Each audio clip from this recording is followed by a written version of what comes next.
নমস্কার বন্ধুরা, বনমালী কুকিংয়ের রান্নাঘরে সকলকে স্বাগত। আজ আমি তোমাদের তাল ছোলার ঝামেলা ছাড়াই তালের পিঠে এবং তালের বড়া করে দেখাবো। এর আগে তোমাদের একদিন আমি তাল সংরক্ষণ একটা ছোট ভিডিও দিয়েছিলাম। কিভাবে তাল ছুলে তাল সংরক্ষণ করে রাখলে সেটা অনেক দিন পরেও ব্যবহার করা যায়, সেই রকমভাবেই আমি তাল রেখে দিয়েছিলাম। ছোলার ঝামেলার জন্য আমাদের অনেক সময় এসব জিনিস করতে ইচ্ছা করে না, তাই একবার কষ্ট করে ছুলে সংরক্ষণ করে রেখে দিলে তা অনেক দিন পর্যন্ত ব্যবহার করা যায়। দেখো, আমি এয়ারটাইট কন্টেনারে রেখে দিয়েছিলাম। এর একটা শর্টস আমি তোমাদের দিয়েছিলাম কিভাবে তাল সংরক্ষণ করে রাখা যায়। আর এতদিন পরেও আমি তালের মালপোয়া রেসিপি দিয়েছিলাম তখন আমি এই তালটা ছুলেছিলাম। আর প্রায় 10 দিনের মতো হয়ে গেছে। দেখো, 10 দিন পরেও তাল কি সুন্দরভাবে রয়ে গেছে এবং খেতেও খুব ভালোই ছিল। আমি 1 বাটি পরিমাণ এরকম তাল নিয়ে নিলাম। নিয়ে এর সাথে হাফ বাটি মতো চালের গুঁড়ো, যেটা বাজারে পাওয়া যায় সেই চালের গুঁড়োই আজকে আমি ব্যবহার করেছি, এবং তার সাথে আরও হাফ বাটি ময়দা নিয়ে নিয়েছি। এই পুরো 1 বাটি চালের গুঁড়ো এবং ময়দা মিশিয়ে আর নিয়ে নিয়েছি হাফ বাটি মতো সুজি। এই উপকরণগুলোর সাথে অল্প একটু সামান্য পরিমাণে দিয়ে দিয়েছি লবণ, আর নিয়ে নেব কিছুটা নারকেল কোড়া। নারকেল কোড়া খুব একটা বেশি ব্যবহার করব না, 1 মুঠো মতো নারকেল কোড়া আমি এখানে নিয়ে নিলাম। এই সব উপকরণগুলো আমি বেশ ভালো করে মিশিয়ে নেব। সেটা তোমরা হাতের সাহায্যেও মেশাতে পারো, হ্যান্ড বিটারের সাহায্যেও মেশাতে পারো, আর আমার মতো এরকমভাবেও মেশাতে পারো। আমি এটা খুব ভালোভাবে মিশিয়ে নিলাম। দেখো, এখানে আমার কোনো জল দুধ কিছুই ব্যবহার করিনি, সুন্দরভাবে এটা মিশে গেছে। এবার আমি আজকে আখের গুড় দিয়ে করব এই তালের পিঠে এবং তালের বড়া। 4 চামচ পর্যন্ত আমি দিয়ে দিলাম আখের গুড়। সেটা একটা চামচের সাহায্যে খুব ভালোভাবে এর সাথে মিশিয়ে নেব। আখের গুড়ে করলাম, তালটা খুবই মিষ্টি, আর চিনি দিলাম না, গুড় দিয়েই আজকে করব বলে গুড়টাই মিশিয়ে নিলাম। খুব ভালোভাবে মিশিয়ে নিলাম। এবার সুজি, ময়দা, চালের গুঁড়ো, নুন, গুড় সব একসাথে মেশানোর পর এটা একটু সেট হওয়ার জন্যে 15 মিনিট মতো আমি রেখে দেব। ফিরে এলাম 15 মিনিট পর। দেখো, এগুলো সব মিশে গেছে আর একটু মতো হালকাও হয়ে গেছে গোলাটা। এটা আমি খুব ভালোভাবে মিশিয়ে নিয়েছিলাম, যেটা তোমাদের সময়ের জন্য দেখাইনি। অনেকক্ষণ ধরে এটা ভালো করে মিশিয়ে নিয়েছিলাম। এবার এটা সাইডে সরিয়ে দিলাম। এবার গ্যাসে একটা কড়াই বসিয়ে আমি কিছু নুন দিয়ে দিলাম, যেটা আমি বেক করার কাজে ব্যবহার করি। আজকে তেল ছাড়াই এরম তালের পিঠা আমি তৈরি করব। সেখানে কোনো সোডা বা বেকিং পাউডার কিছুই ব্যবহার করব না, তাতেই খুব সুন্দর তালের পিঠে এরকমভাবে হয়। এবার আমি একটা স্ট্যান্ড দিয়ে তার উপরে 4টে বাটি বসিয়ে দিলাম। বাটিগুলো আমার একই মাপের নেই বলে আমি 2টো ছোটো এবং 2টো মাঝারি সাইজের বাটি বসিয়েছি। এবার আমি কিছুটা সাদা তেল ব্রাশ করে দিলাম, তোমরা ঘিও দিতে পারো। আমি সাদা তেল দিয়ে বাটিগুলো একটু যাতে সহজভাবে পিঠেগুলো উঠে যায় সেই কারণেই এটা আমি ব্রাশ করে নিলাম। এবার আমি যে তালটা গুলে রেখেছি সেখান থেকে সমপরিমাণ 4টে বাটিতেই দেব। বাটিগুলোর সাইজ আলাদা হলেও আমি একই পরিমাণ দিয়ে দেব, যাতে সমানভাবে এগুলো হয়ে যায় এই তালের পিঠেগুলো। দেখো, এই হালকা হালকাভাবে 2 চামচ মতো এক একটাতে দিয়ে দেব। সব কটাতেই আমি একই পরিমাণ তাল দেব। তালের অনেক রকম রেসিপি তোমরা নানা রকম চ্যানেলে দেখেছো, করেছো, নিজেরাও করেছো, খেয়েছো।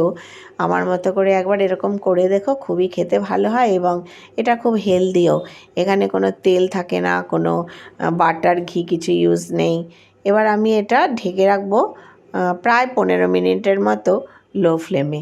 আর এদিকে বাকি তালের গোলাটা দিয়ে কিছু বড়া ভেজে নেব। এইভাবে চালের গুঁড়ো, সুজি, ময়দা এবং নারকেল দিয়ে বড়াগুলো করলে খুব সুন্দরভাবে ফুলে উঠবে এবং খেতেও খুব নরমও হবে, সুস্বাদুও হবে। আমি এরকম তালের বড়ার মতো করে কড়াইয়ের মধ্যে দিয়ে দিলাম। আর এগুলো নাড়াচাড়া করতে হবে না, আস্তে আস্তেই হয়ে গেলে ওপরে ভেসে উঠবে। আমি একটা ছোট কড়াইতে অল্প তেলে করছি, যাতে বেশি তেল ব্যবহার করিনি। এরকমভাবেও করতে পারো বা ননস্টিকের পাত্রেও করতে পারো। দেখো এগুলো দেখো টোপা টোপা হয়ে ফুলে ওপরে এমনি আস্তে আস্তে করে উঠে যাবে, কিচ্ছু করতে হবে না। আমি একটু নেড়ে চেড়ে এগুলো এরকমভাবে ভেজে তুলে নিচ্ছি। গ্যাসটা কিন্তু কোনোভাবেই বাড়িয়ে দেওয়া যাবে না, তাহলে পোড়া পোড়া হয়ে যাবে, ভেতর কাঁচা থাকবে। আমি এরকমভাবে লো টু মিডিয়াম আঁচে রেখে বড়াগুলো ভেজে নিলাম। এক খোলা আমার বড়া ভাজা হয়ে গেল। ওই এক বাটি তাল দিয়ে আমার কত কিছু হয়ে যাচ্ছে। 4টে পিঠেও করে নিচ্ছি, আবার দেখো অনেকগুলো তালের বড়াই হয়ে যাবে। আমি তালের বড়াগুলো একটা টিস্যু পেপারের ওপর নামিয়ে নিলাম। একই রকমভাবে আমি আরও এক খোলা এরকমভাবে দিয়ে দিলাম। এই এক বাটি তালে কিন্তু অনেকগুলোই তালের বড়া এবং পিঠে হয়ে যাচ্ছে। এইগুলোও দেখো আস্তে আস্তে এরকমভাবে হয়ে গেল, সেগুলোকেও আমি তুলে নিলাম। এইবার এগুলোকেও আমি টিস্যু পেপারের উপর নামিয়ে নিলাম। আরও এক খোলা আমি আবার দিয়ে দিলাম। এইরকমভাবে সুন্দর করে 15 মিনিটের মধ্যেই আমার এগুলো ভাজা হয়ে যাচ্ছে, আর ততক্ষণ আমার ওই তালের পিঠেগুলোও হচ্ছে। দেখো এগুলোও ফুলে উঠলো, এগুলোও এবার আমার হয়ে গেছে, নামিয়ে নেব। এরকমভাবে আর অল্প কয়েকটা রয়েছে, সেগুলোও আমি দিয়ে দিলাম।